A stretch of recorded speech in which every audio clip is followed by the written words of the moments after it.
Bien, le point le plus important, c'est le plus récent. C'est que c'est hier soir qu'on a eu confirmation qu'une enquête était en cours par la Sûreté du Québec et on a immédiatement agi. D'ailleurs, tout au long de ces quelques jours, on a agi rapidement à chaque fois que l'information devenait disponible. Alors ça, c'est important de le dire. C'est important de rappeler également que M. Paradis n'est encore accusé de rien.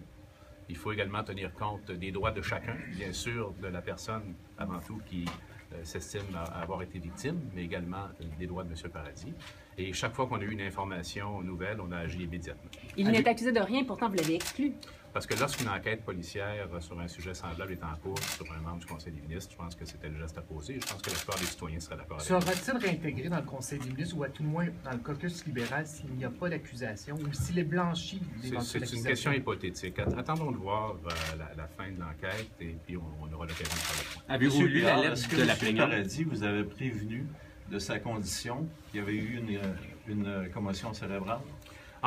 Ce qu'on sait, c'est que effectivement, apparemment, M. Paradis a eu un accident qui a été traité médicalement actuellement sur cette raison.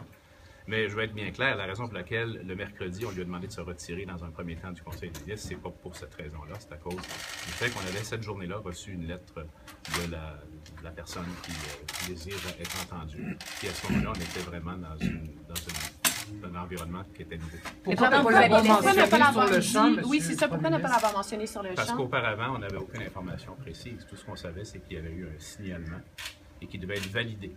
C'est l'information qu'on nous a donnée. Mais vous avez laissé aller les rumeurs de commotion cérébrale. En fait, c'est pas des rumeurs, mais vous avez... La commotion cérébrale, c'est pas nous qui en a parlé. Okay. C'est M. Paradis. Sauf que vous êtes liés parce que les cabinets de votre gouvernement publient. Alors, à ce moment-là, on n'a pas l'impression que c'est... Pourquoi ne pas avoir rectifié, finalement? Oui, c'est ça.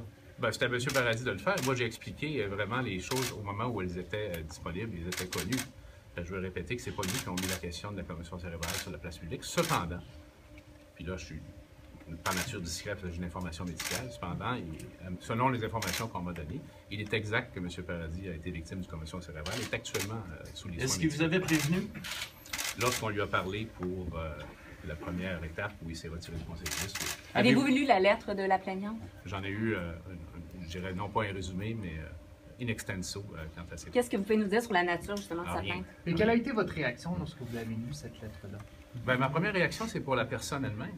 La personne, d'ailleurs, vous savez, on l'a souvent dit, les femmes, les hommes doivent se faire entendre, il faut parler.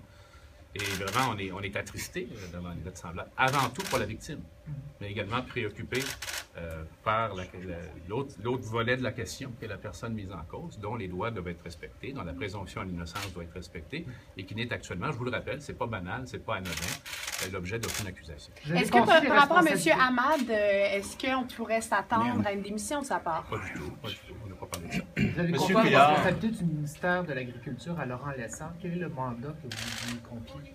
Bien, nous, vous savez qu'on a, entre autres, il y a beaucoup de dossiers en agriculture. En passant, l'agriculture, ça va bien au Québec. Les récoltes sont excellentes, les exportations sont à des niveaux élevés. Bien sûr, le sujet actuellement de discussion entre nous et l'UPA, c'est la question de la taxation agricole.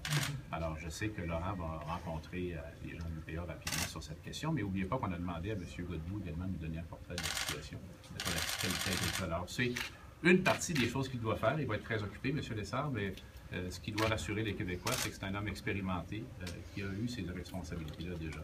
Et j'espère qu'on va pouvoir arriver à une compréhension commune. Moi, je veux le bien, j'aime les agriculteurs, je veux que ça aille bien les agriculteurs.